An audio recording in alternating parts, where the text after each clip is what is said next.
What's up, everybody? It's Phil here. Got another video for you guys, and today I will be reviewing some recent pickup I've got. And you guys probably tell from the title in the boxes is that these are a New Balance Made in USA pair that recently released. It was a pack which had 3 pairs, and this is what the collaboration that Teddy Santis has been working. Well, not really a collaboration because he's part of New Balance now. He's the creative director of the Made in USA line, which is some of my favorite stuff by New Balance.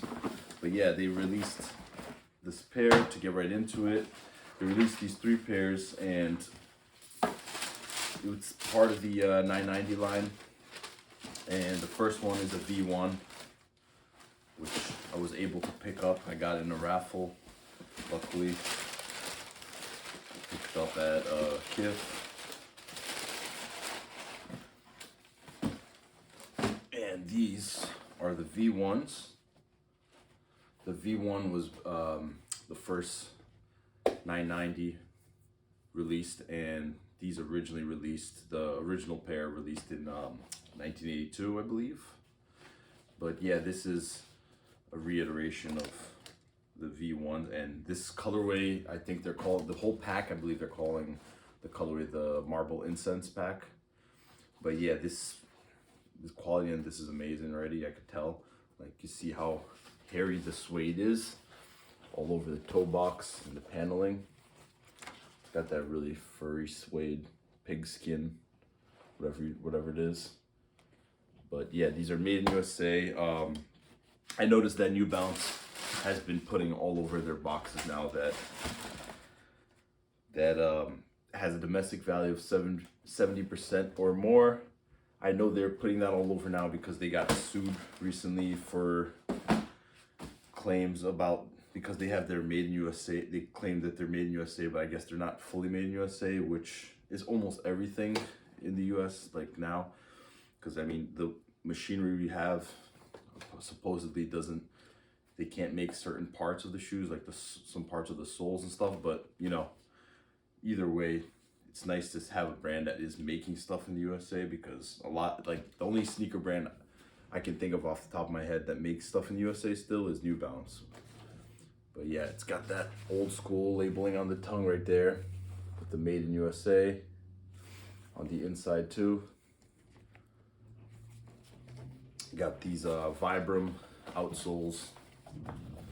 This one is basically like the classic OG runner, and back in the day, when they were originally came out, they retailed for $100. And that was like a huge price point for running sneaker back then, which is funny because back then everyone was cutting costs, and most brands were making their sneakers cheaper and changing production to overseas.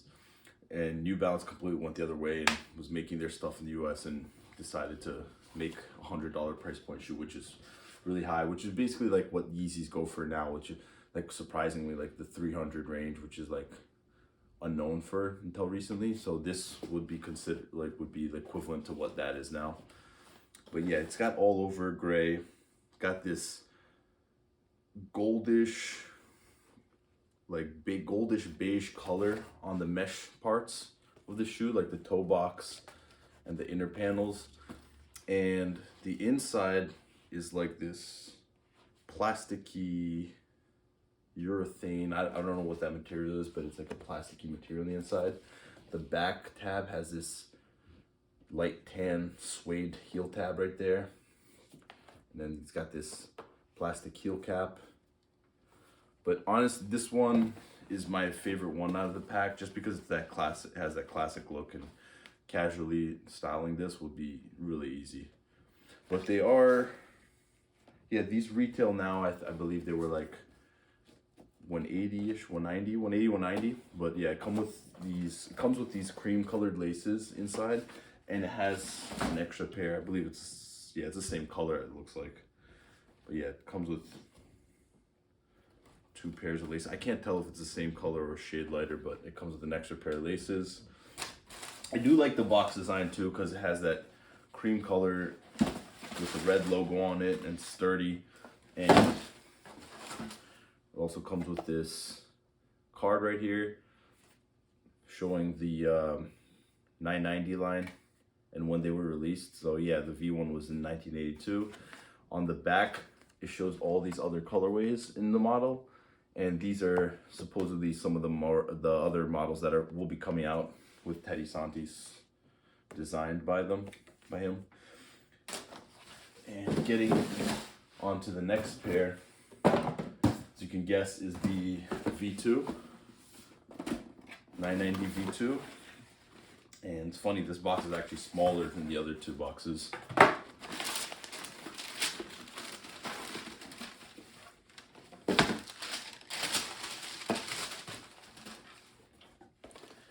And here we go, same colorway, Marble Incense colorway. Got the gray, very furry suede all around. And this one has two different types of suede, like that pig skin on the inner part and then that hairy one on the outer gray. The darker gray is like that pig skin suede. It's the same that's on the tongue up here.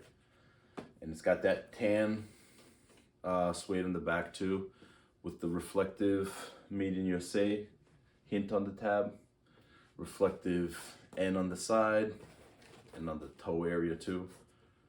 Yeah, the main difference, I mean, the whole shoe is different from the V1, but the colorway is the same. But yeah, the V2 was just made, I believe it was made in 1998. Yeah, but one of the major difference was the Absorb midsole that they added in, which had like a lot of cushion in it for back then. You can see all around. But yeah, it's got that cream insole, also made in USA. And I do like the bottom how it has this green hint right there on the outsole. But yeah, this is another nice pair. I've never had a pair of V2s. Actually, I haven't had a pair of V1s either, 990 V1s. So yeah, these are my first ones. And yeah, I'm gonna try it. Can't wait to try these on feet also. I really love what Teddy is doing with New Balance. I know this is the first of his stuff to release with Made in USA, but he's also done stuff with ALD. And it's nice to see these classic runners in these clean colorways, especially since like the 550s are super hyped right now. It's good to see something different. And these, they're not going for that much, they're not reselling for that much over. So if you could definitely pick up the V1 and V2 for a good price. I think the V3, which I just pulled out, is the most sought after one out of the three. It is, I do think it's one of the best. I prefer the V1 a little better, but this is definitely more futuristic looking. But yeah, the V3 originally came out in 2012, and yeah, just a lot more techy than the first one. You can see like right there, they added the carbon fiber shank was exposed, which is my favorite part about the V3s. And another nice detail is that the tan hints that were on the other pair also come up to the front on this, which is nice, and around the back on that inner pigskin suede. Has that same furry gray suede, that similar mesh goldish greenish color, and yeah, it has that end cap, that diamond pattern tongue right there, also made in USA. Reflective N on the side.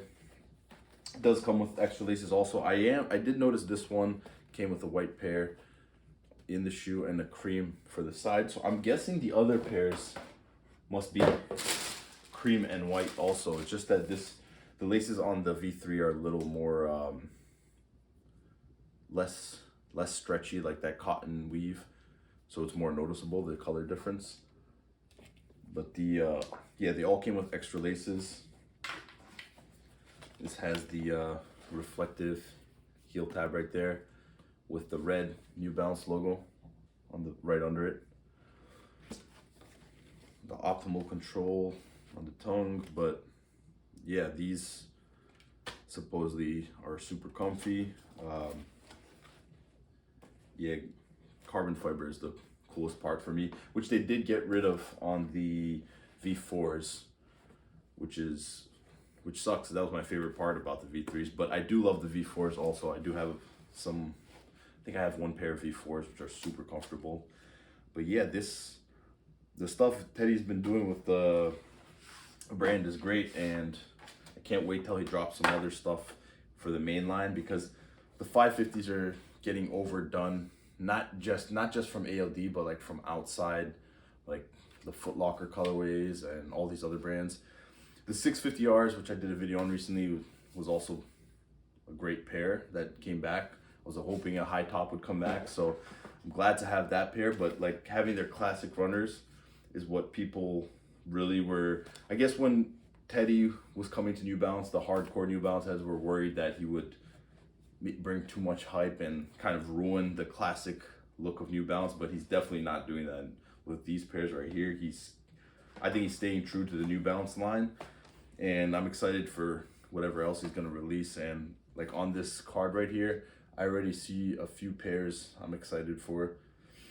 Yeah, but I think his next releases on the card are all 990s, like V1s, 2s, 3s, but I think it's only V1, 2s, and 3s. But yeah, there's some cool pairs looking on over there. But yeah, I can't wait to see what he does. And yeah, let me know what you guys think. Like, were you guys able to cop a pair? You guys don't like what he's doing or prefer his ALD stuff? Do you guys check out what the other shoes coming out, and which pair will you guys be looking to get? Yeah. Thanks for watching, and like and subscribe.